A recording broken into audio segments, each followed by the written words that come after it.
It's like everybody is telling me you're supposed to rest, nourish, move, and be successful. I'm all these things, and yet the juice of life seems missing.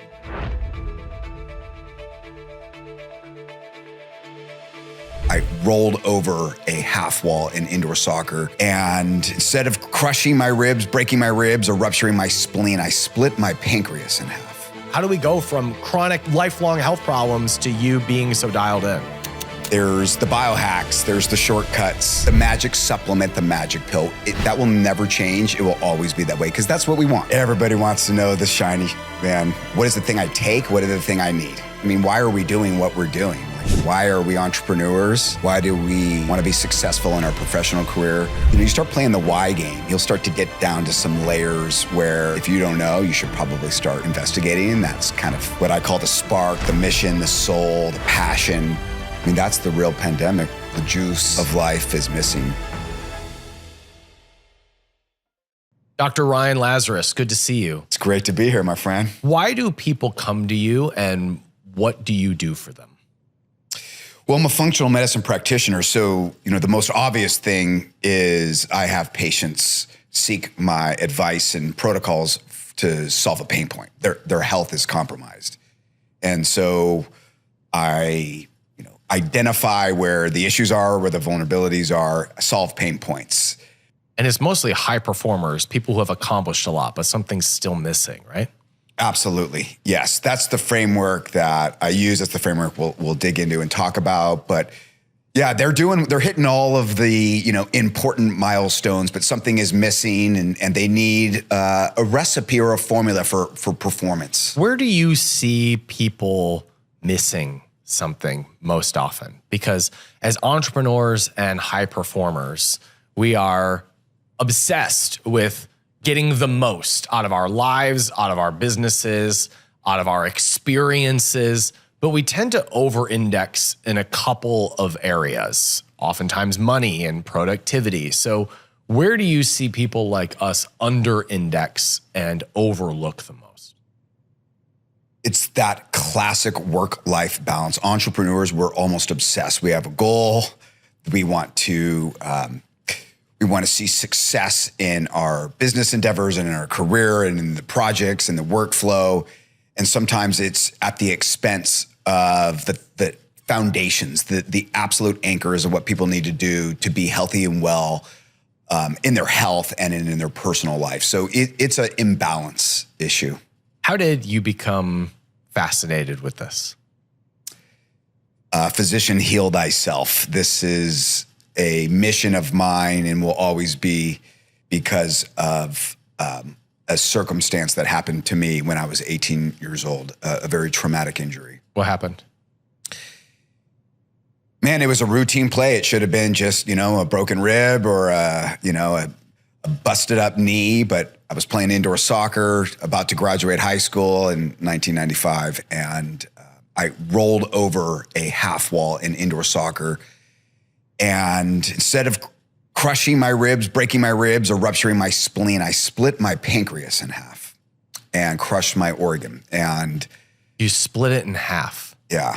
What does that mean? Means a higher power pushed me into the wall to let me realize my path. That's one interpretation. Okay. The mechanism of injury was that of such a unique angle that it crushed the middle of my pancreas and needed to be removed immediately. So most of your pancreas was removed. Yes. Your spleen was removed. Correct. Yeah. Was there more? Or just 2 organs? Yeah, just 2. Yeah. Luckily they saved my liver and my heart. They had to expand to take up more space? Yes. Well, now my heart had to expand twice to make up the room. It was those 2. And so as a result, there was a lot of darkness. There was a decade of darkness and that made you a diabetic, correct? Yeah, I'm a type 1 diabetic, and I struggle with digestive failure, and I have a whole host of your insides got all messed up, right? You had organs removed, and now you've got a lifelong battle with chronic dis-ease, right? You're going to have digestive issues. You're a type 1 diabetic now. Okay, how do we go from that to you looking like this? Because you're 149 years old and you look like this. No, you're 48 years old, right? You look like you're in your early 30s. You're fit. I've seen you with your shirt off. Like you're the envy of all the guys at the pool. Like how do we go from 18 losing organs to being the fittest guy at the party and the man that men want to be like and the man that women want to be with? Man, I really appreciate that. That's the most homoerotic thing you'll ever see at capitalism.com. I'm gonna send this to my wife and make sure she.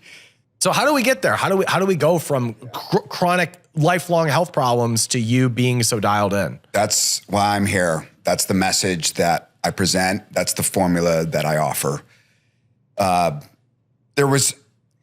I used kind of 3 different words to represent 3 different decades because it was 30 years ago. The first one, tragedy. Like I said, darkness, fear, anger, victim. And I went to all the conventional docs to get the formula and prescription to be able to heal. And I did not get it. Conventional medicine it was great. It saved my life. It was an emergency, but I hit a wall. And that's where the strategy it kept you alive. It saved my life. It didn't make you well. No, it was, you're going to be a diabetic. It was, you need to take these medicines. There were some curses that I believe that they set on me, which is you're not going to be normal. Life is going to be different.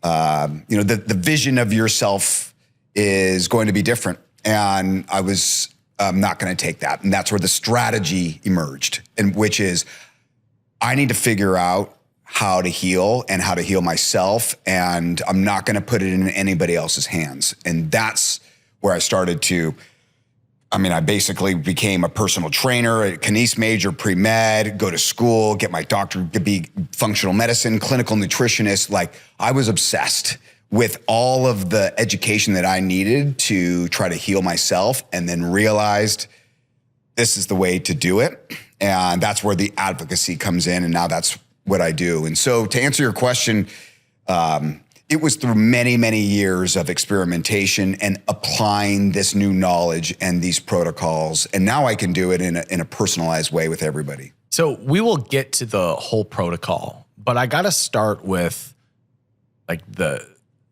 sexy part, if you will, which is you're almost 50 and you look like this. There has to be some anti-aging protocol that you are on in order to turn back father time. Like, well, what are you doing that is different or sexier in terms of protocol than other people? Great question. And you and maybe your listeners aren't going to like the answer. It's going to be the basics, isn't it? Everybody wants to know the shiny shit, man. It's what is all out there, right? Look, you just get on social media, you read a book, you listen to a podcast, they're all over. There's the biohacks, there's the shortcuts, there's the magic supplement, the magic pill. That will never change. It will always be that way because that's what we want, especially high-performing entrepreneurs. I don't have time for all this. What is the thing I take? What is the thing I need? And so my answer... I never put that together, that the biohacking entrepreneurs, they want the secret thing, like, because we're sort of wired to look for the extra edge. And that, I could actually never put that together before. Yeah. I'm an entrepreneur too. I have my own practice and I have my own line, and I get it. I'm not up here. I get this. I see it in myself. I work with many of them, and so that's where I can help and really bond with them. But the answer is it's the fundamentals. It's the foundations. You cannot negotiate sleep. You cannot negotiate eating crap food filled with toxins. You have to move. And we can talk about different ways and different strategies. And that's the basis and the anchors of my framework. And that's where most of biohacking really lives. Biohacking your sleep, biohacking your movements, biohacking what you eat. Supplement and nourishment. Yeah, these are what we talk about as the foundations of health. And we have all these arguments about what the best way to do it is. Yep. So how would you define those fundamentals in terms of the protocol that you recommend to the most people? What do you suggest people eat, how they sleep, and how they move in order to optimize performance? Every one of those is personalized, every single one. And that is the era that we are in right now. This is the new paradigm of health and wellness and performance. There's a level of personalization. There's so much stuff up here. It's where is the funnel and how does it apply to me? There's so many different diets, so many different macros, so many different supplements. The answer lies in your ability to stay consistent with a food plan and a movement plan and a sleeping protocol that works for you. So is it a matter of finding what works for you because you stick to it? Or is it a matter of finding what works for you because of your DNA, because of your ancestry? Both. I run blood chemistry, I run adrenals, I run microbiome, I run genetics, I run food sensitivities. I'm a functional doc. I mean, there's so many lab tests that I use to help quantify where each patient is. And data is great. Data is awesome. Where the juice is what you alluded to, which is, can I stay consistent with this? So I have the data. Data is great, right? I can put it into GPT and it can tell me everything that I need to, or the robot says, here's what it is, here's what you need to do. The magic lies in the ability to do it consistently and have balance and flexibility in your life. That is the prescription.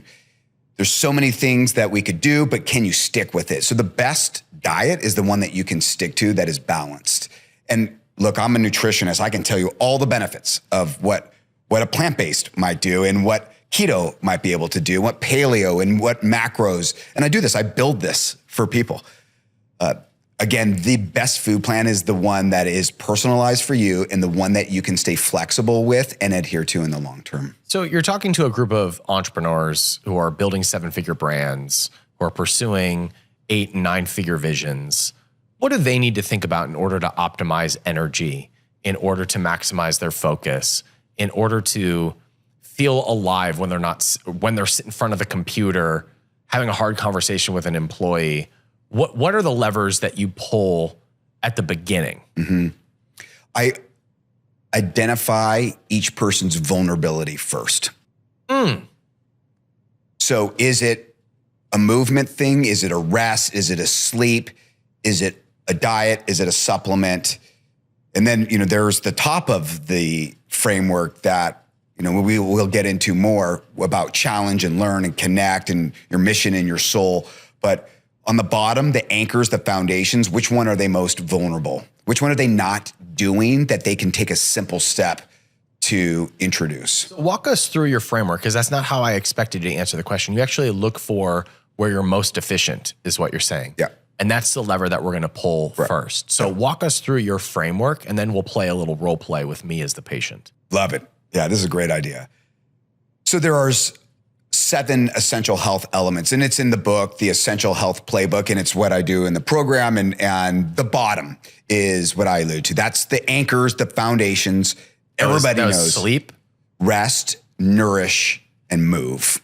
Okay. And I can geek out on every single one of them. Why don't I just touch really quickly on? Yeah, give me a sexy hack for each one of those. So move is the 3 pillars, which is cardiovascular pulmonary endurance, which is your ability to maintain a heart rate for a duration of time, right? That's cycling, that's rowing, that's running. We all think about that, right? The next one is resistance, power, and strength. That's lifting weights. That's metabolic training. That's where actually a lot of the testosterone and a lot of the metabolic hormonal benefits come from in middle-aged is resistance. Okay. And then there's flexibility, mobility, and stability, which is often always overlooked, which is I don't have time for this. I got 30 minutes. I'm going to get my heart rate up. I'm going to sweat. I'm going to hit my protein shake and I'm off to work. Right.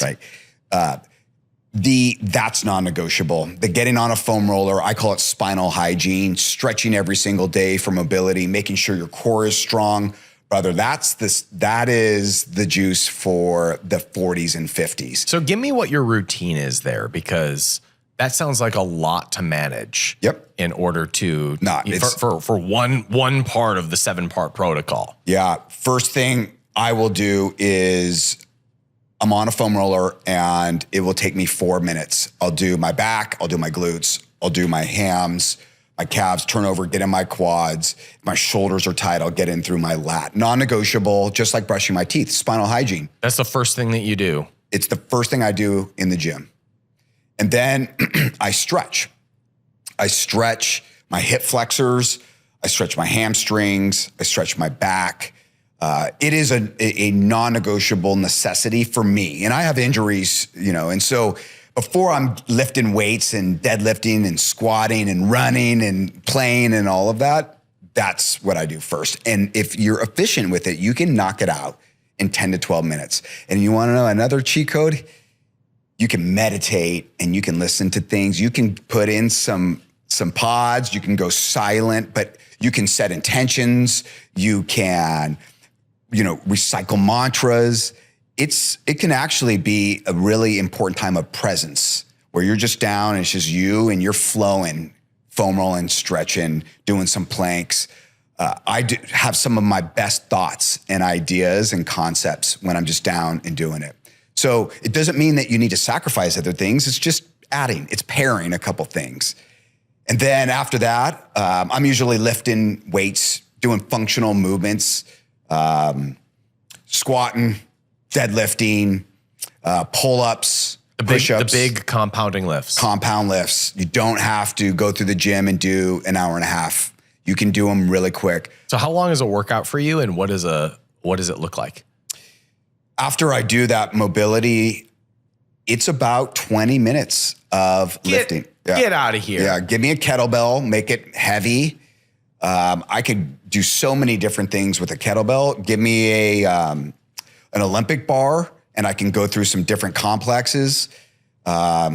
Squat, deadlift, bench press. I mean, they're all that. And then give me a kettlebell. You're lifting weights for 20 minutes and you look like that?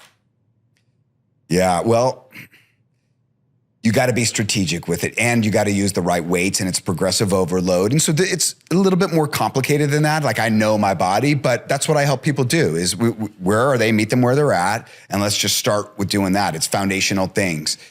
And then, if I have time, I'll go for a run. I'll hop on my bike, do a trail run, anything that, I love and enjoy doing that just makes me sweat. So that's move. Tell me about the other two.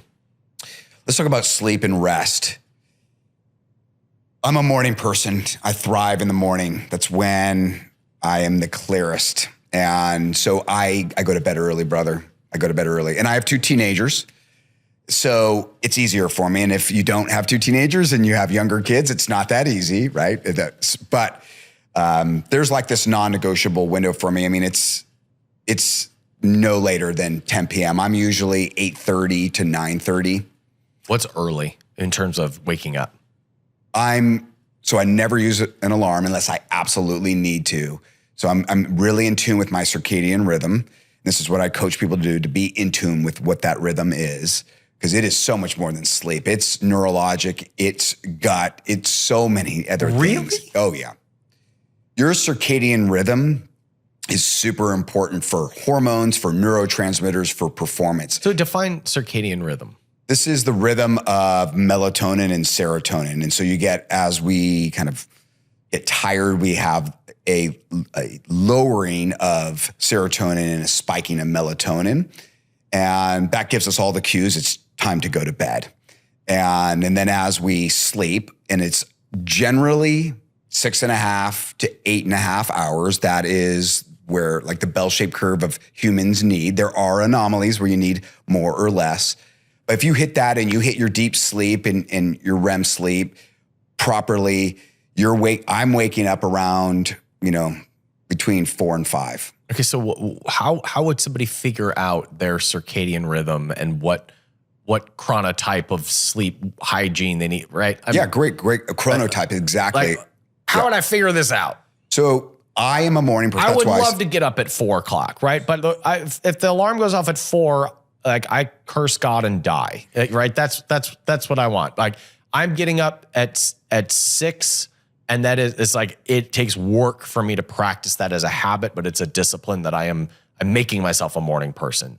So walk me through what you would do with someone. So you brought up a great point, which is it's chronotype. Not everyone is a morning person, and it's understanding you're either morning or you're night. And there's an easy questionnaire.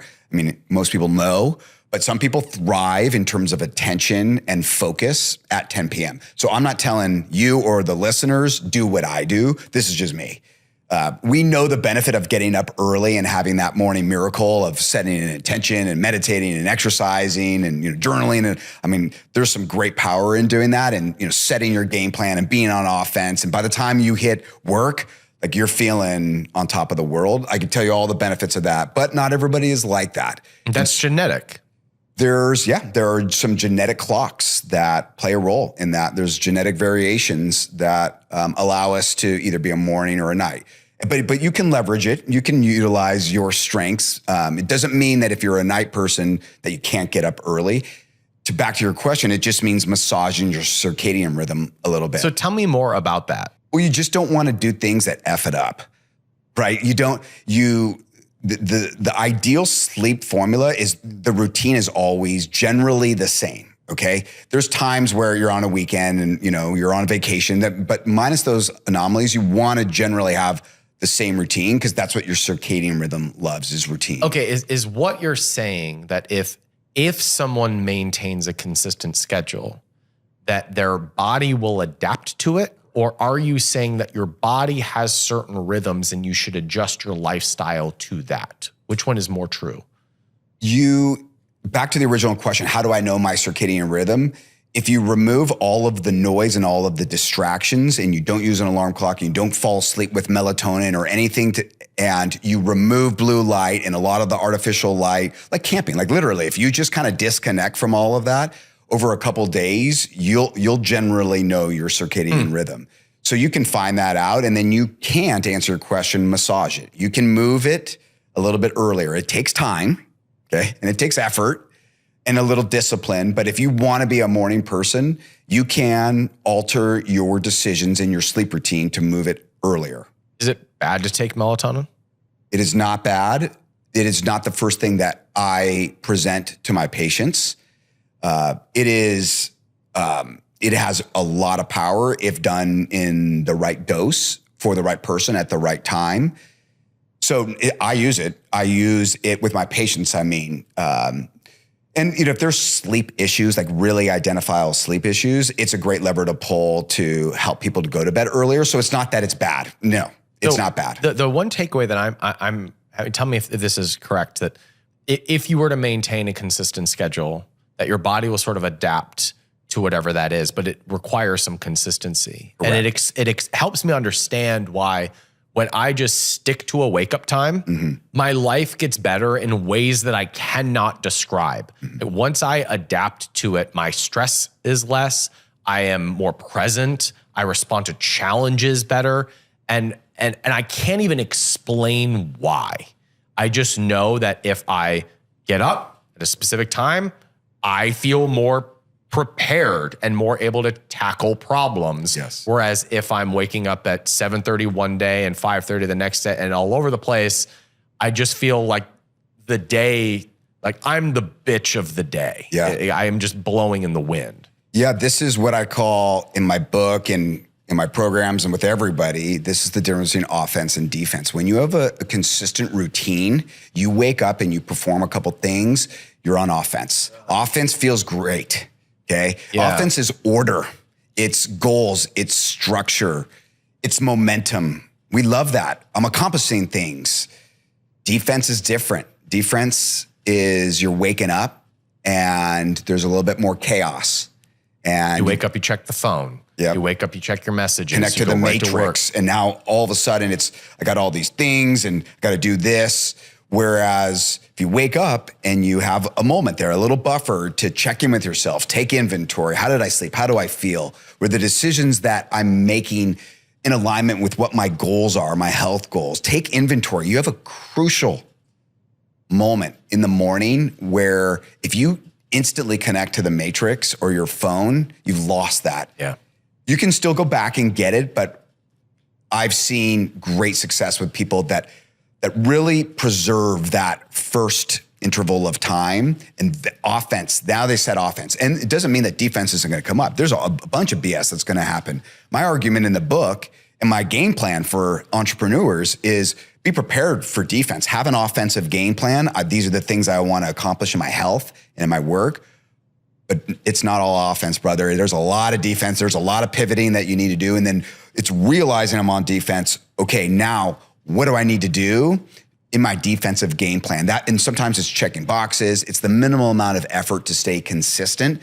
But about the sleep, if you're waking up and there's a lot of things going on, right into defense is it's like starting a game right on defense and just being like. Why do you think we do that? I mean, it's so alluring to wake up and immediately check the phone. Why do we do that? Well, I can tell you my experience and my experience of my patients. It's programming. It's an operating system that we have right now. It's who called me? What did I miss? What's going on in the world? What do I need to do? I think this is what it's crazy what patients have said. They're like, I'll give them an opportunity to do this. And it's like, oh, I can't. What is going on? Okay, I'll brush my teeth. Okay, I'll make coffee first. It's like luring them. It's an addiction. I think it's FOMO a little bit, right? It's what did I miss out on? What do I need to do? Is it a dopamine addiction? Is it just? Yeah, I mean, the answer is yes, right? The whole, dopamine is thrown out all the time right now because of phones and social media and all of that. So the answer is yes. Dopamine is way more complicated than people think, but it's also, again, it's a habit. If it's there, right there, and you wake up, the first thing you think about is, oh, there it is. And then boom, I go through my protocol. So it's a cycle that you can break, and it's powerful when you do. My life has gotten, and I go through cycles of this where my life is just better if I wake up early and go right to the gym, right? Or if I wake up and have some time to myself and then go to the gym. But those first 90 minutes of my day are where I do the two things that I will resist the most, which is waking up and lifting heavy things. So if I do those two things, I've sort of avoided a lot of the distractions and chaos. And what I'm hearing you say is I'm going on offense. And it's funny when I've shared with you, and I've said this publicly, I've had bouts of depression my entire life. I go through periods in which I just go through funks where I can't get myself out of it. And I know that if I can get myself to wake up early and go to the gym, my depression will be alleviated within days or weeks. It's the process of actually getting myself to just commit to it and do it. And thankfully, I'm in one of those cycles now where it's a habit, that like the darkness does not control my life right now. But what would you say to someone who is in one of those cycles that they can't break out of, where we know that if we were to have consistency with rest and we would move, and then we'll get to food next, but if we would just change those two things, life would be better. But if it was easy, they would have already done it. So what do you say to that person? You said a great word, and it's the buzzword, and it's change, because humans do not like change. We are very comfortable in our operating system. And that's the secret sauce, is how can you change at a way that is comfortable for you, that doesn't feel like it's torture and doesn't create a lot of that resistance. And that is what has helped me and helped all of my patients. So I'll give you a couple of examples. There's a great quote, I'll lead with this, is change occurs when the pain of staying the same exceeds the pain of making the change, right?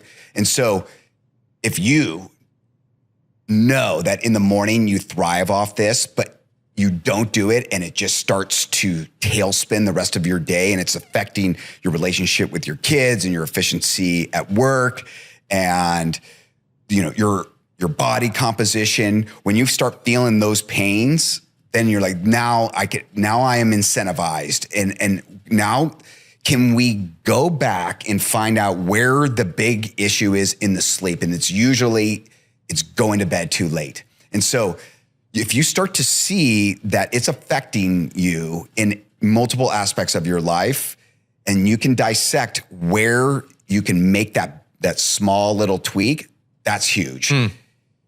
Also,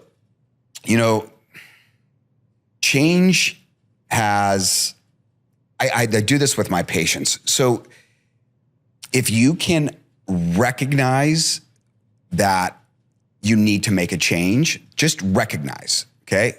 And then release the judgment with it.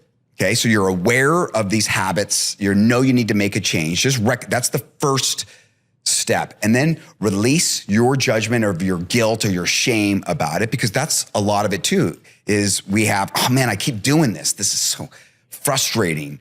And then that can move you down that emotional roller coaster too. And no one likes to feel that. And so that's where a lot of resistance can come too. Another thing is the reset. I recognize it, I release it. How do I reset it? Great thing for the listeners and for you is, what would your life look like if you were waking up every day in a week, in a year, on offense, accomplishing these goals, these ambitions that you have? What would that look like? Literally reflecting on it. And then what would happen if you just kept doing what you were doing? What would that look like?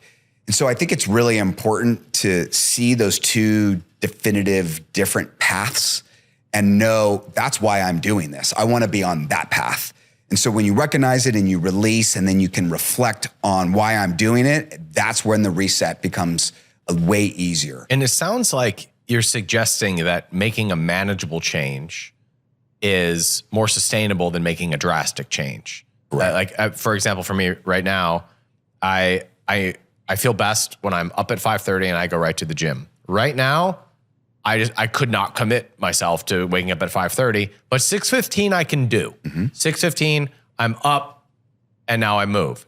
Plan I can dial it back a little bit each month or every couple of weeks until I'm at my target wake up time. But I couldn't get any momentum. It was just like, hey, guess what? You got to start waking up at 4. It's just not going to happen for me.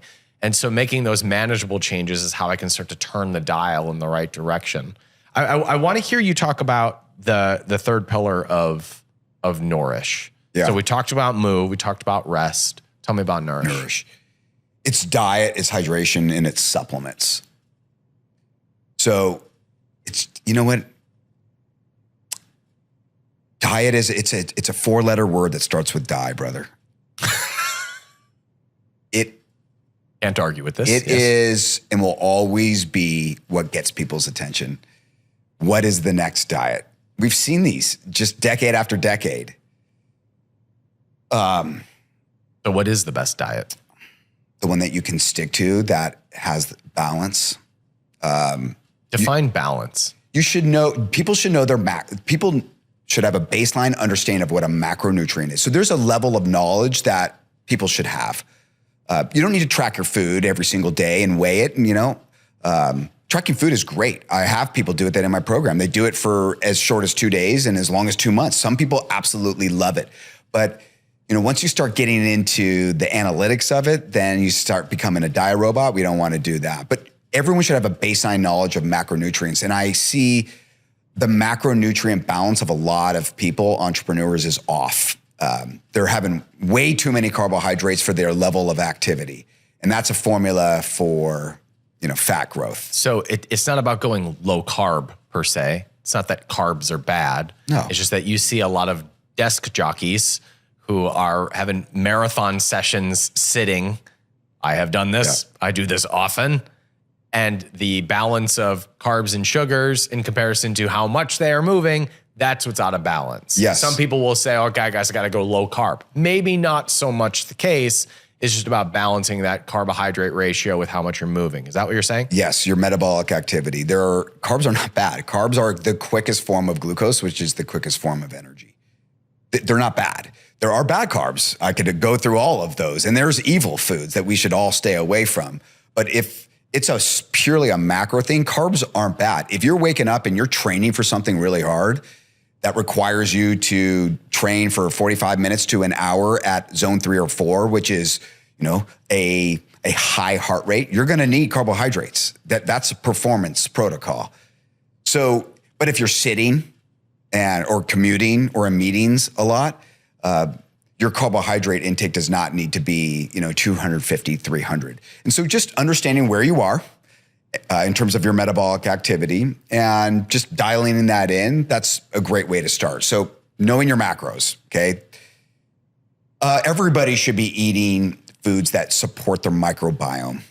The microbiome is a hot topic. If your listeners don't know, this is the totality of the bacteria that lives and resides on and in us. There's over 100 trillion strains of bacteria. Strains, not just bacteria, but strains of bacteria. Correct. It is in our mouth, it is on our body, it's on our skin, and it's in our gut. But the majority of it is our gut microbiome. And that's why our immune system is, 80% of our immune system is in our colon. And it requires that gut bacteria to be there and flourishing and be diverse, because that's how we're communicating with the outside world. Yes. How we're communicating with the outside world? Correct. That's why our immune system is in our gut. I need you to keep talking right now. Yeah. This is fascinating. Yes. So the microbiome is understanding the information that we are putting into our mouth. In functional medicine, we call this nutrigenomics, and I can go down this. It's super interesting. But nutrigenomics is basically the study of the nutrition that we're eating is zeros and one. It's information, and we're feeding our body this information, and it's information that if it recognizes and understands, it's perfect. I need this. It's recovery. It's repair. It's make neurotransmitters. It's make hormones. If it is information your body does not understand, that is defend and repair. That is inflammation, and it will infiltrate your body. Okay, so give me an example of something that would be recognized or not recognized by the microbiome. So there's the microbiome and then nutrigenomics. So there's one and the same, but they're very similar. So the microbiome loves live bacteria.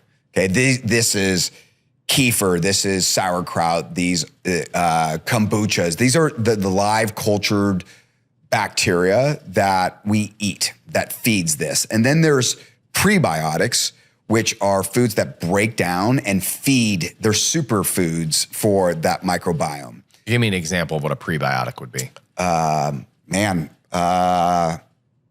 Jerusalem artichokes. Okay, yes. So just I'll give you add some Jerusalem artichokes to your diet. Fiber, got it. Prebiotic fibers, dandelion, greens, different vegetables, different fruits that feed this microbiome. And then give me an example of what would be a zero on that it does not recognize and says defend, become inflamed, we're in trouble. Artificial ingredients. I was afraid you were going to say that. Yes. Oh, okay. There's I have something called the Nourish target, and maybe we can put this in the notes. So the Nourish target is aim for the greens, and the greens are the great macronutrients, the food that is information, the foods that feed your microbiome. And then there's a yellows in the middle, which is, it's not terrible for you, but there are better foods, and that's in the middle. And then there's the reds, and stay away from it. It's the toxic foods, the dyes, the artificial ingredients, the glyphosate, which is like Roundup. Those are foods that slowly break down our body, create inflammation, and if over time will eventually turn on genes that lead to disease. What are some of the evil foods that we should never eat? Dyes, artificial preservatives, seed oils come on there. That's a really hot topic in the world right now, which is hydrogenated fats that are not seen by the body, not recognized. They're not natural. Artificial sweeteners? Yeah, debate on artificial sweeteners, right? I mean, I've always learned and I was taught that, stay away from them because they're excitotoxins. They change the wiring in our nervous system, and they can cause overeating and kind of trick this really important primitive feedback loop of why we eat. And that's through things like hormones like ghrelin and leptin, and they can just kind of confuse us and trick us. And there's this new emerging thing that there's never been studies showing that artificial sweeteners do that. And so I'm sitting here listening to all these people play out the scientific literature, but if it's not from the earth, that just makes evolutionary sense to not have it. Now you get into the stevias and the monk fruits and the erythritol and xylitol, what we call the sugar alcohols, because those are considered artificial sweeteners. But I would say like the real true artificial sweeteners, that it would be wise to absolutely minimize those as much as possible. Yeah, it's been, I grew up in thinking they were the devil. And as I've gotten older, it's like, there's better things to optimize here. If I know my macronutrients, if I'm eating mostly whole foods, Ryan, I had a diet Dr. Pepper today. You'll be okay. Like, yeah, I'm good. It's going to be okay. Yes. There's a lot of people that don't see it that way. And so this is where the balance and being realistic and practical with that. But if you're having 3 Dr. Peppers and you rely on it every single day, the aggregate of that, along with other things like hydrogenated fats and seed oils and other preservatives and things like that, over time, your body will become inflamed. Yeah. Oh, Ryan, these are the basics. Rest, nourish, move. It's when we get to the other part of the protocol that I really perk up and listen, because these things have to be in place. And I would say I personally have done a relatively good job in my own life of moving, nourishing, and resting. Resting less historically. I've gotten so much better and my life is better. It's these other areas of your protocol where that's when you talk about them, I go, that's what's missing. Yeah. That's the juice of life. Yes. And I can move and rest and nourish and be an entrepreneur, and I can still feel drained. I can still feel sad. I can still feel empty. And it's like everybody is telling me you're supposed to rest, nourish, move, and be successful. I'm all these things, and yet there's still the juice of life seems missing. Yeah. I'd like for you to comment on that. Boy. I mean, that's the real pandemic. The juice of life is missing. This is responsibility of talking about these things, right? I mean, why are we doing what we're doing? Like, why are we entrepreneurs? Why do we want to be successful in our professional career? You start playing the why game, you'll start to get down to some layers where if you don't know, you should probably start investigating. And that's kind of what I call the spark, the mission, the soul, the passion. So I could jam about this for days. Well, let's start by talking about the other areas of your protocol. Let's do that. So we've built the foundation of move, rest, and nourish. Tell me the rest of it. So the top is the expansion zones. This is mindset, growth, performance. The bottoms are energy and vitality and strength. And so I called them learn, connect, and challenge. So let's just dissect each one of them. Learn is your ability or inability to take in new information and to want or yearn for new experiences that enhance neuroplasticity. And if the listeners never heard about that, if you've never heard about that, neuroplasticity is the ability to forge new neurons in your brains that allow for flow states and optimal thinking and to be able to think outside the box and provide perspective. When you don't do that and it's neurorigidity, you kind of live in the same loop, which is you're going through the motions. It's also about challenging conventional wisdom, challenging information, being open to new novel experiences, new information. That's what your listeners are doing on podcasts, is listening to the new information. When you don't do that, you can become stale, and that is not a comfortable place to be. So when you say learn, you're talking about variety of experience, surprise. Yes. You're looking at novelty, something that challenges your paradigms, looking at things through different experiences. Yes. That's what you mean by learn. It's not necessary. It could be practicing a new skill, but it's not necessarily reading something about business. It's not necessarily feeding your mind. It's more challenging your paradigms. Is that right? That's where challenge comes in, but it's a great point. And when I say learn, you and I both think about, okay, I'm opening a book. Yes, it's a textbook. correct. I need to learn. I'm going to read this. That's a form of learn. It could be documentaries. It could be podcasts. But I'm really expanding learn on just being open. Be curious. Curiosity. Yes, it's great to open up books, but find something that interests and inspires you. Expand this knowledge sense that's maybe a little uncomfortable for you. Sorry, I'm having a braingasm right now. And it's because like I'm thinking about what I call learning is cracking open a book and reading about business and getting better at my craft, right? Yep. And great.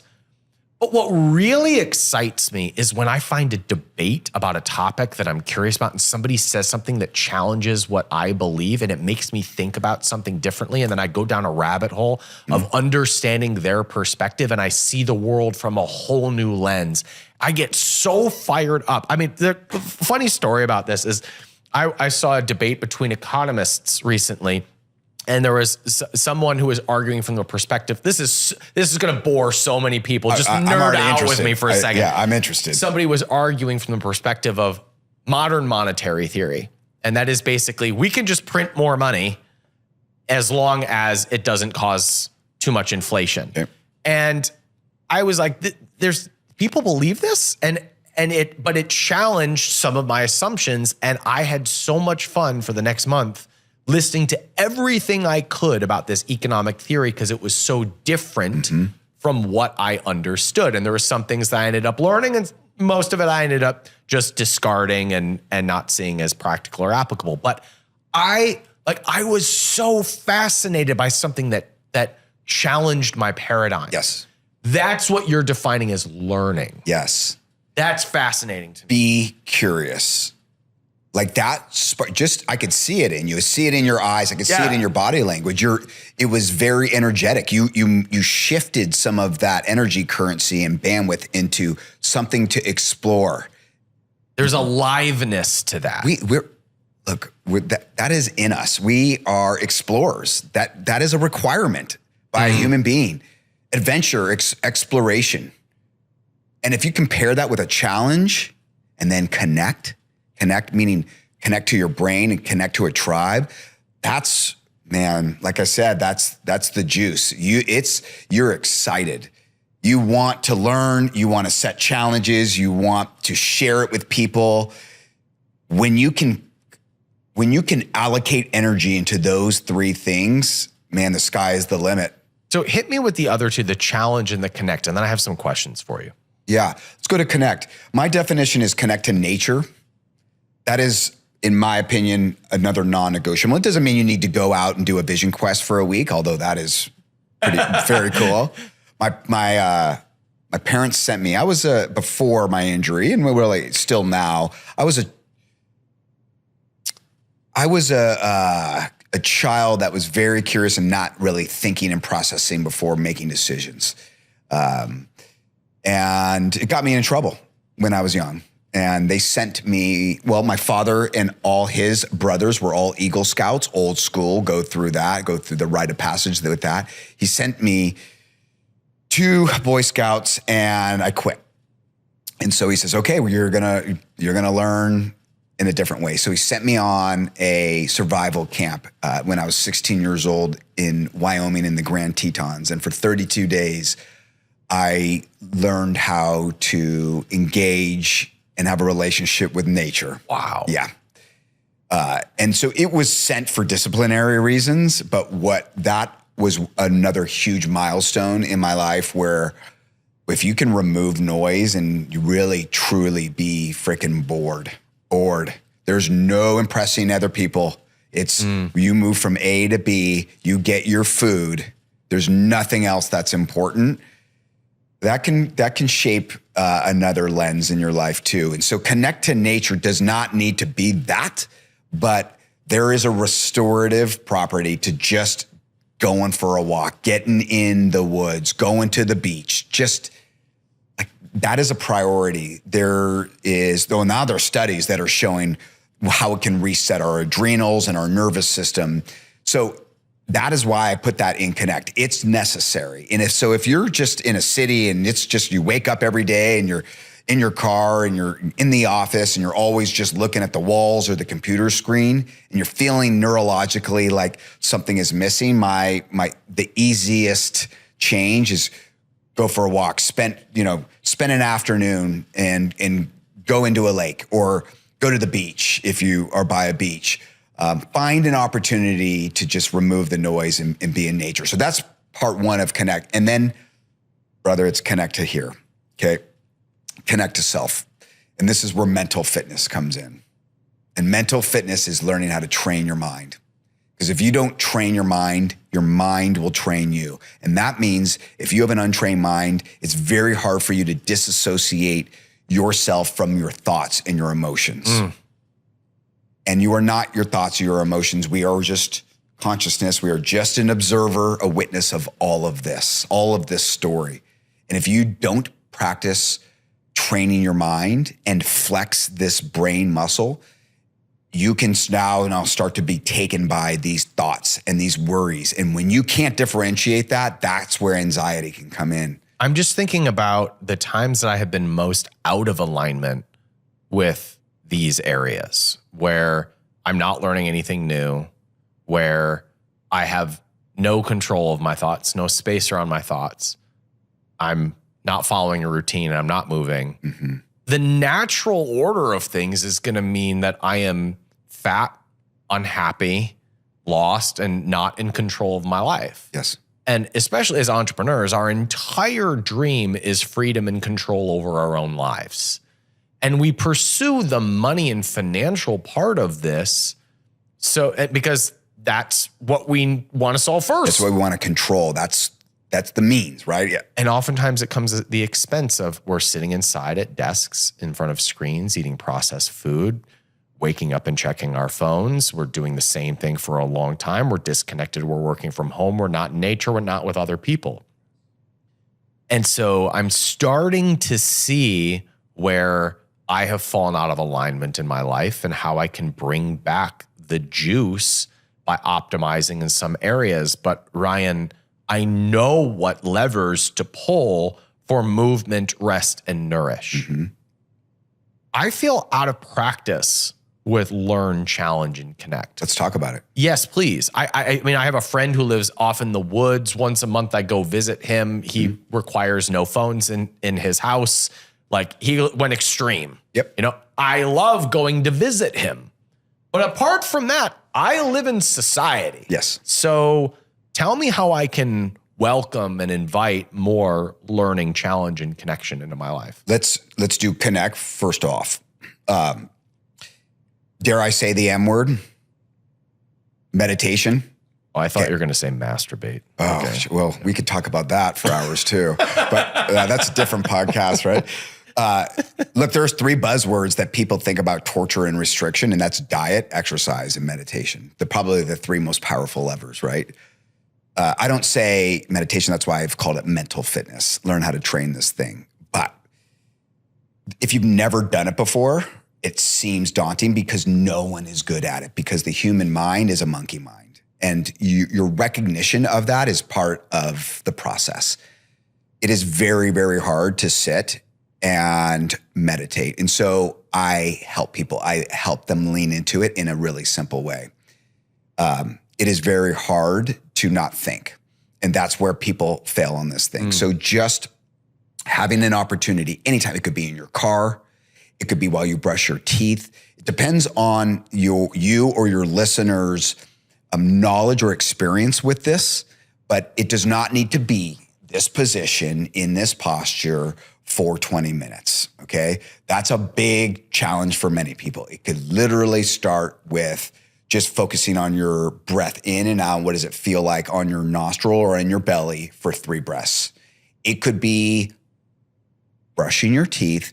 When people brush their teeth, most of them are not thinking about the bristles on their teeth and on the gums and what the toothpaste tastes like and what their fingers feel like and the flexion in their arm. They are thinking about what is next? What do I need to do today? What am I behind on? And most of the time that's negative thoughts. It's what do I need to do? Yes. the endless to-do list. Whereas if you just take a moment and say, I'm just going to commit to 30 seconds while I brush my teeth of being 100% present on what I'm doing. That right there is just flipping, not being present at all. Got to do these things, haven't done this. This is a problem. We need to make that call. I got to figure that problem out. To just, what does it feel like doing that? That all you're trying to do is just be present on one single thing. It could be in the shower. The shower, we're usually thinking about so many different things. In fact, I've thought about some really great things in the shower, right? Back to the other M. No? But if we literally feel like, what does it feel like with water on our body and soap? I mean, you're just taking something you already do and making sure you're present at that moment. There's so many benefits of doing that, because ultimately what mental fitness is doing is allows you to be present right here, right now. Doesn't mean that there's other thoughts. It doesn't mean that this thing is distracting you, but you can recognize it because you've practiced it. It's a witness. I feel this pattern of energy. I feel like this looming issue that we need to figure out but it doesn't mean that it can take you. You can see it, you can witness, you can observe it. And that builds a buffer that allows you to respond how you want rather than react, because there is a difference between reaction and responding. And when you practice this and you realize you're just observing all of this and you can respond, brother, the power that comes from this is power. When the client's upset and you want to react to that and be defensive, having the mental fitness of stepping away from the negative thought train and responding more in alignment with who you want to be is a superpower that very few people have. Well, exactly. Couldn't say it better myself. That is a muscle that all of us should be able to train and flex as much as possible, especially entrepreneurs. So that's a connect part. I don't want to overlook this part of connect. It's connection to your tribe. We are hardwired as humans to be part of a tribe. I know it. I want to do it. Practicing it. How do I do that? How do I practice just getting more plugged? It's like, I care about y'all, but we're all busy and no one's setting up the time for us to all hang. Yes. What can we change So about many this? different ways to do it. It could be a simple text. It could literally a text.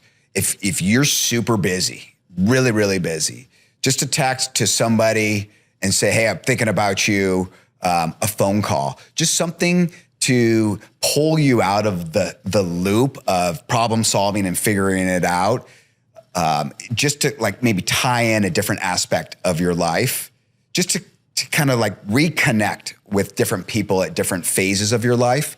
But this, sitting and talking about the journey that we're in, and these are my challenges, and this is the stuff I'm dealing with, and you reciprocating and say, oh, I realize that too. That's super hard.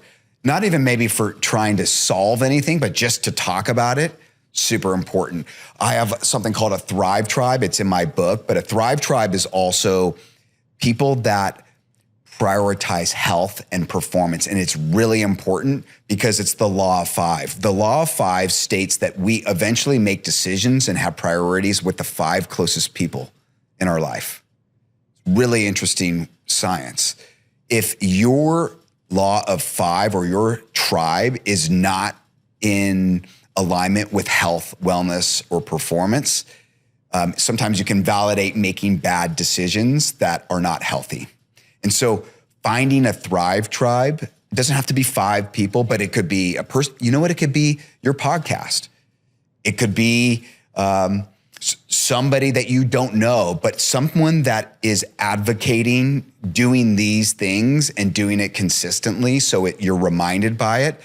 That's really, really important as well. Is the average of 5 who you physically spend the most time with, or is it the 5 people that have the greatest influence on you, either in person or otherwise? It's a great question. I don't know that answer, but I think both of them are equally important. Because sometimes you can't change who's around you immediately. Yes. But you can change who you listen to. Correct. And that's where if you realize and audit your circle, and your circle is doom and gloom, problem, unhealthy habits, and you want to break free from that, you can do that with listening and learning and absorbing information and maybe protocols or decisions that other people make. So I want you to challenge me on something or wrestle with something with me. Yeah, let's do it. So I have areas of my life where I built really good systems. For example, when I committed to a long-term investing practice, I freed up so much mental capacity because I was no longer wondering, should I put money in this or should I do this? I had a plan. Yep. When I committed to, or when I recommit to waking up at a specific time, it freed up so much energy in my life because I'm not wondering how I'm going to bend my schedule. When I committed to a fitness plan, you see where I'm going. As I built systems in my life, Correct. in each of these areas, my life has gotten exponentially better. Yep. The area where I have not built a system has been connecting with tribe. I can connect with self. Nature, I get in spurts. So nature and tribe, these are areas that I've had a really hard time building systems to maintain a high quality of life or that juice of life. What would you recommend that I prioritize or start with as I look to build better systems in this area of my life? This is a great question, right? James Clear said it, you don't rise to the level of your goals, you fall to the level of your systems. And that is the offensive game plan and the defensive game plan and learning how to pivot. And so having— my defensive system right now is at 9 o'clock, respond to the 37 texts that I have unread. And, I resent them. Yes. So if you're saying, I want to get better and connect to tribe, well, guess what? You've already have awareness there. So boom. Okay, we're already on the right track. Second thing is taking action on that, and let's set an offensive game plan and a defensive game. Offensive game plan would be you actively identify people in your tribe and say, I want to meet for coffee, and I want to talk about how we're getting better. It would be having my assistant block off the third Friday of every month to have those 5 people over for dinner, and she orders it so I don't have to think about it. I show up and my friends are there. Love it. Okay. We're hardwired for that, right? That's an offensive game plan. Okay. Not everyone can make it. You're really, really busy. Things come up, right? Let's talk about a defensive. You're busy, you're stressed, you're in the loop. The kids have summer camp. I mean, we can go on and on about defensive. What's the minimal amount of effort that you can do on a daily basis to connect with somebody that interests or inspires you or has health as a priority? Well, what's coming to mind for me is every morning when I wake up, I send my coach a text that just says, I'm up. And that little bit of accountability makes me get my ass out of bed. And every Friday, I send him a voice message, just like an update for the week, and he usually responds. That's very small, but it's actually been very helpful for me. So could I do that with a group text of people that is 5 people that I want to spend more time with? Yes. That I could do. That would be the minimal viable thing that I could text one person or group of people. I love this, and I recommend it to people in my group, and we have this. This is part of what we do. We have a Thrive Tribe, and we send articles, we send videos, we set challenges for ourselves. We check in with each other. We check in personally every 2 weeks. We meet from 7:30 to 9, and what it eventually becomes is just therapy because we're all talking about it. But we air it out, we talk about it, and it's some of our favorite times. It's a great, great group. But it could just be texting if you don't have that time or opportunity. But set a little check. Hey, I identified you. You're in my Thrive Tribe. There may be 3 people. There may be 11 people. But let's do this. This is all for our goals and interests and intentions, and let's set a challenge and let's just throw something in there. That's really cool. Yeah. I'm becoming aware of the areas of my life where I've been okay making small changes, knowing that they'll compound into something. But with connection, I've assumed that I've either got to meet somebody or hire a mentor or like some big change. Yes. But I could make small changes that made a profound difference in this area. You could, and I think you will, because you're seeing the ROI of this. Yeah. Right? Look, isolation kills, connection heals. Being isolated doesn't need to mean like literally isolated. You could really feel energetically isolated. And, your brain doesn't know the difference between being isolated out in the woods and having no one to talk to, and isolated where somebody is not around you to discuss your goals and your dreams and everything in between. Tell me about the seventh pillar. That's in the middle. Yeah. That's spark. And your spark, my spark, all of our sparks is your passion, your purpose, your potential. And that's the energy that drives us. That's why it's in the center. And it could be outward energy that feeds that spark. And when that spark is lit, that's a raging fire. And when all those elements are balanced, brother, watch out. I mean, that's the goal. I mean, that's the goal. You're inspired. You have strength. You have endurance. You have energy. You have gratitude. You're resilient. Does the spark feed all the other areas, or do the other areas make it possible for the spark to come on? The answer is yes to all. Yes. But once you understand the framework and live it and practice it, and that's what I do. This is how I share this, because everyone has their own different roadmap. I have a framework. I teach it to people, and they take it and they build it for themselves. I don't like fixed formulas. I don't give fixed formulas. That doesn't work. It's not one size fits all. I give this to them. They practice it. I understand where they're vulnerable, and then they just balance it out, and then they take it and they build it for themselves. And so the spark is different for every single one of us. I'm not going to tell you your purpose, but I'm going to nudge you to, if you don't know what it is or your passion, to help you find it and to build energy and have you create bandwidth that feeds it. Well, what's coming to mind for me, Ryan, is the times that I think, what's my purpose and what am I doing here, are usually the times that I don't have a consistent schedule, am not moving, am eating crappy food, haven't seen my friends in a month, am not learning anything new, and don't feel inspired or challenged by anything. And I'm like, what's my purpose? It's like, MFer, why don't you get up early and go to the gym? Let's start there. And all of a sudden, after a while, the spark is like, I feel some aliveness coming back. The spark turns into a flame, and the flame becomes raging. And that is living life, brother. I mean, that's why we do what we do, is to have a raging fire and feeling inspired and feeling connected and feeling motivated and having that energy and strength and confidence and resiliency. To answer your question at the very beginning, like, that's the formula that worked for me. And that's the formula that I've been giving to people for 20 years in practice. That's the formula that I put in the book.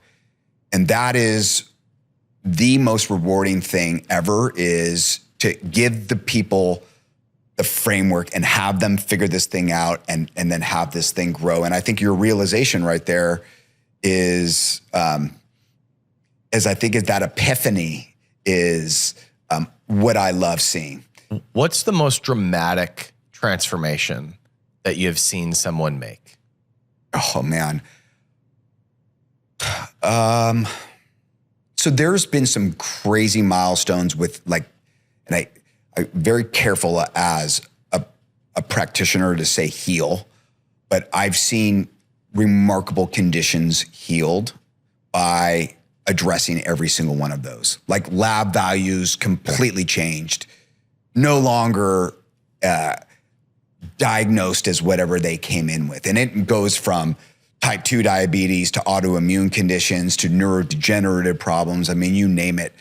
I've seen it. And so there's those conditions, but then there's the epiphanies that are the hard ones to quantify, where they get it and they realize that they've been running an old operating system with trauma and old programming and have cracked through that and are better parents, better partners, better bosses, better employees, better people.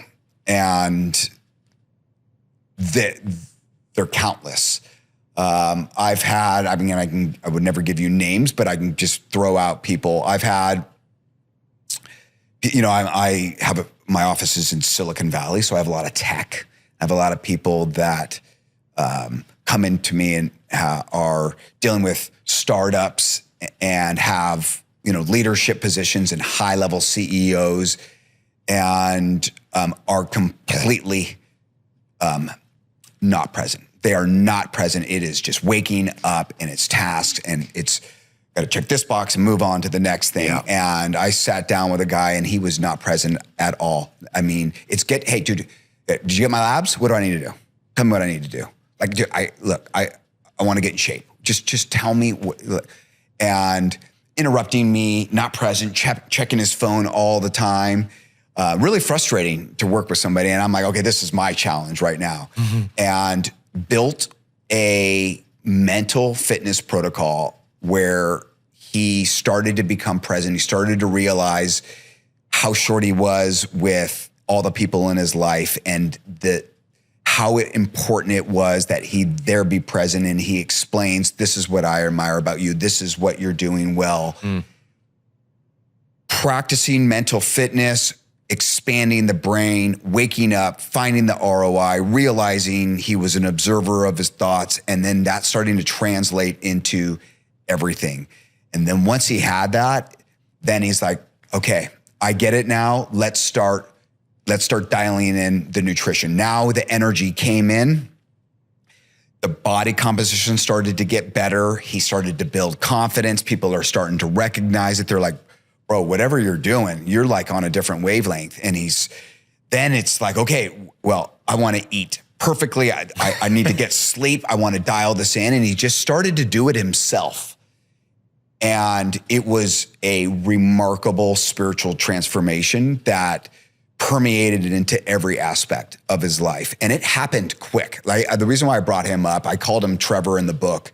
His name wasn't Trevor, but it started with just the realization that he was not present. And all of a sudden, it was a wildfire. And it was very, very rewarding to see. And I still think about him all the time. Again, like I find areas in those 7 elements where I feel like the most bandwidth and energy is needed. And I start with that, and then it just kind of translates and it moves. Based on our conversations today and prior to today, where do you think that I am under-indexed or need some energy or attention? Let's do a little mini diagnosis. Let's do it. This is cool. I think from our conversation in the last hour, I think it's connect and rest. Rest? Why is that? You're yearning for waking up. You thrive. You want offense, right? Yes. Okay. So we haven't even talked about the aspects of your sleep, but if you went to bed and had a consistent routine and got, let's call it your 7.5 of quality sleep, your HRV was high and you're hitting all those metrics, and you woke up consistently and felt rested and went through your offensive protocol, I have no doubt it would translate into being remarkable and performing well in every aspect. So I would say your structure, your routine that is based around a good restful routine and connect. You have challenges. I don't see challenge as being one of your issues. I don't see nourish. I mean, you're a lean. Well, you know what, Ryan? Sorry to interrupt, but when it comes to challenge, I have many to choose from. But when I am not energized, I don't want any of them. Who wants challenge when they're exhausted? Yes. No one. And so I have plenty that pop up that are intriguing enough to pursue. I had never thought about it from the context of if I am properly rested and prepared to pursue them and to solve them, then the challenges are delightful. Yeah, rest is sleep, but it's also sensory rest, right? Rest is more than sleep. It is. It's optimal sleep because that is the most crucial time of how our body repairs itself. Okay, we all know this, right? But there's other forms of rest. It's sensory rest, getting off the devices, getting off the computer and just being. That allows the ability to contemplate, interpret, process. That is missing. I'm not saying in you, but It's missing in me. It's missing in kind of all of us, right? I mean, we wake up and we grind. We grind. These are the things that we need to do. I'm not saying you just need to sit there and do nothing, but having opportunities to get off the distractions, get off the devices and process, that goes a long way. And that can feed that element that then feeds other elements. It takes some prioritization though. I'm sitting with that because I think that's right. Like that feels right. And I've resisted that for a long time. If we're not doing something, we're lazy. I mean, I have that. If I feel guilty, Yes. if I'm not doing it, well, I could be doing something at the house. I could be doing something for my business and my patients, or I could be doing something that my wife needs, or I could be spending time with my kids who are teenagers. I could be doing something. In the book, I call it telic activities or atelic. Telic is you're doing something to try to accomplish something. Atelic is you're not doing anything. I call them purposeless pleasures. You're just being. And that can reset some things. And it doesn't need to just be sitting there staring in the woods like a hippie, although that can be very therapeutic too. It's just being okay with not trying to perform and check frickin' boxes. Not accomplishing anything. Yeah. So I'm thinking about making a fire in my backyard and just sitting there with the fire. Yep. That's the only example I can think of right now. So throw me a couple more. Walking to walk. Walking to walk, it sounds so damn boring, right? Not walking to burn calories, not walking to go somewhere, but going for a walk and just processing your headspace. Sitting there and observing. They're called sit spots. I mean, Native Americans and Native people have been doing this forever. Sit spot, you're just literally observing. You know, this didn't come to mind earlier, but something I've been practicing that I think qualifies for this is when I feel that temptation to just like mindlessly scroll or do something to numb myself out, I pause, put my phone away, and go see what my kids are doing. And then I just sit with whatever my kids are doing. Oh, my son's playing with his wrestling figures. Let me get really into playing with his wrestling figures with him. Oh, my daughter's drawing. Teach me what you're drawing. And there's nothing to accomplish except to connect with my kids, and it turns off. It actually, at first, like there's something in my brain that's like, you should check an email, you should do this. And so I sit with that and observe it, but I'm just with them. Yeah. And that is like one of the ways that there's nothing to accomplish. I'm just checking in and being with whatever they're doing. Yeah. And that sort of satisfies a bit of the connect part as well. But I'm mostly doing it from my own mind. Like I'm doing it as a way to not accomplish anything. That's connect right there. That moment of a decision. That's a decision. I mean, really, all we're doing every day is just making different decisions. And you want to know somebody who's healthy? They're making better decisions more than bad decisions. If you're making way more bad decisions that are not alignment with your goals, your values, your priorities, that or these health elements or whatever elements you subscribe to, you're going to be unhealthy.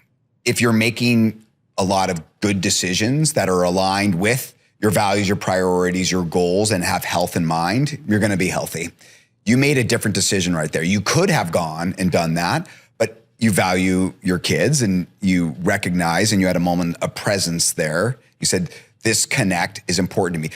All I'm sharing here is that each one of these elements is important. And can you make a different decision based on a bandwidth or an energy that is low in that? If you're feeling really disconnected from your kids and yourself and your tribe, it does not make sense to go for a longer workout if you're a 9 out of 10.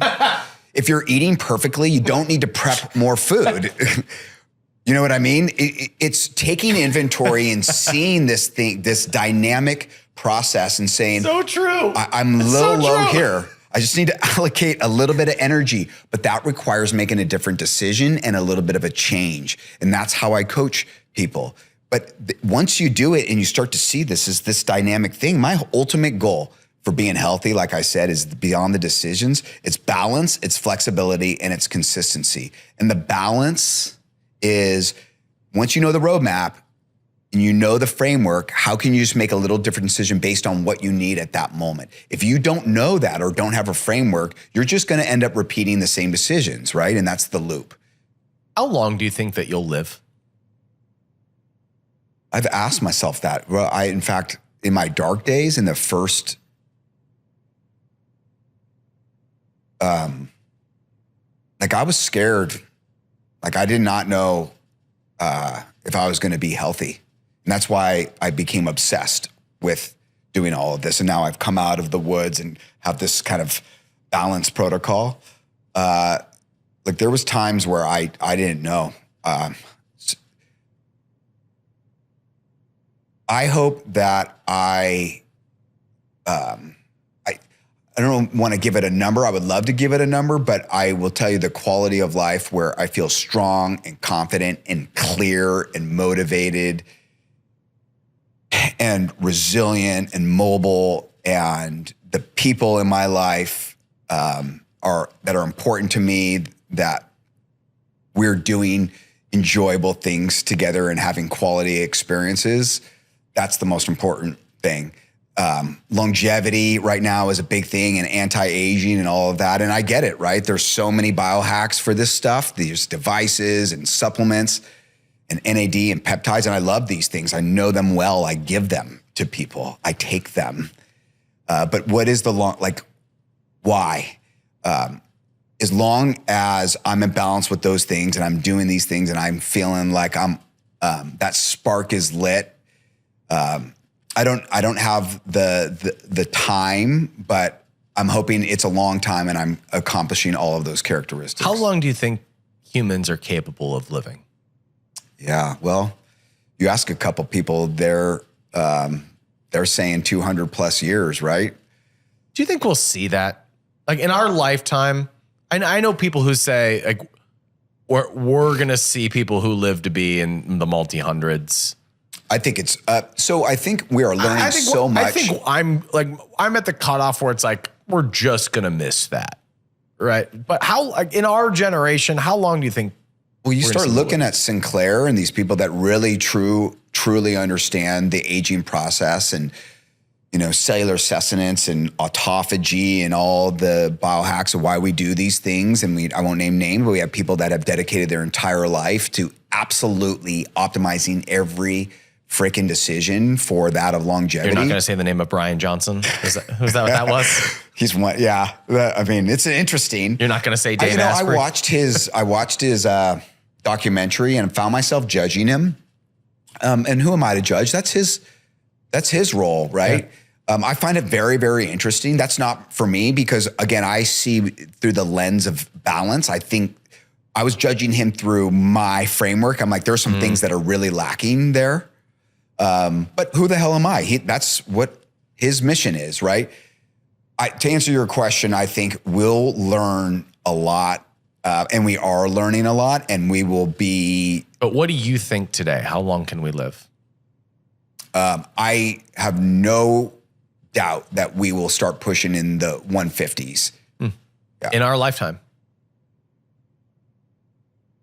Like by the time you and I are in our 75, 80, we're going to see people. There's emerging science about aging and oxidative stress and mitochondrial function and where these, theories of aging come from, and they're being explored right now. And there's some promising information that would reveal that, yes, we could probably get this in the next 50 years. So yeah, in our lifetime. Yeah. Well, here's what your work has made me think about. Peter Attia says in his book, in the last chapter, he's talking about mental health. Mm-hmm. And he says that a therapist shared with him, why would you want to extend your life if you're so unhappy? Mm-hmm. And I think so much of the biohacking world, so much of the longevity world is about the areas of move, rest, nourish.